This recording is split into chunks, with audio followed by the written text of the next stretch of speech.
గతేడాది సార్వత్రిక ఎన్నికల్లో ఘన విజయంతో కూటమి అధికారంలోకి వచ్చింది.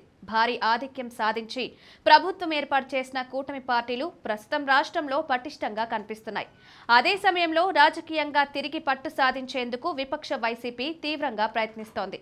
ఇలాంటి సమయంలో రాష్ట్రంలో పలుచోట్ల ఖాళీగా ఉన్న పలు స్థానిక సంస్థల సీట్లకు ఉప ఎన్నికలు జరగబోతున్నాయి. ఇందులో పులివెందుల జెడ్పీటీసీ ఉప ఎన్నిక కూడా ఉంది. ఈ నేపథ్యంలో పులివెందుల జెడ్పీటీసీ ఉప ఎన్నికకు వైసీపీతో పాటు కూటమి పార్టీలు ప్రతిష్టాత్మకంగా తీసుకుంటున్నాయి.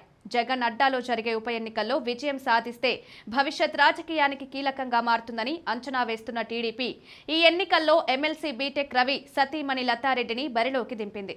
ఈ ఎన్నికల కోసం స్థానిక వైసీపీ నేతల్ని, కార్యకర్తల్ని తమ వైపు తిప్పుకుంటోంది. ఇదే క్రమంలో ఇవాళ పులివెందుల మండలంలోని కనంపల్లి, నల్లపురెడ్డిపల్లి గ్రామానికి చెందిన దాదాపు 70 కుటుంబాలు ఇవాళ వైసీపీకి షాక్ ఇచ్చి టీడీపీలో చేరిపోయాయి. ఇందులో ఒక్క కనంపల్లి గ్రామం నుంచే 40 కుటుంబాలు టీడీపీ తీర్థం పుచ్చుకున్నాయి. వీరిని బీటెక్ రవి దగ్గరుండి మరీ పార్టీలోకి ఆహ్వానించారు.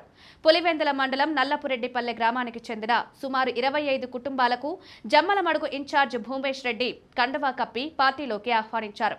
కూటమి ప్రభుత్వం చేస్తున్న అభివృద్ధిని చూసి వీరంతా టీడీపీ వైపు ఆకర్షితులైనట్లు పార్టీలో చేరిన నేతలు చెబుతున్నారు. ప్రత్యేకించి పులివెందుల నియోజకవర్గంను బీటెక్ రవి ప్రగతి పదంలో పరుగులు పెట్టిస్తున్నారని తెలిపారు. నియోజకవర్గాన్ని అందరి సహకారంతో సమిష్టిగా అభివృద్ధి చేసుకుందామని ఈ సందర్భంగా పిలుపునిచ్చారు. ఈ నెల 12న జరిగే ఈ ఉప ఎన్నికలలోపు మండలంపై పూర్తి పట్టు సాధించేందుకు టీడీపీ ప్రయత్నిస్తోంది.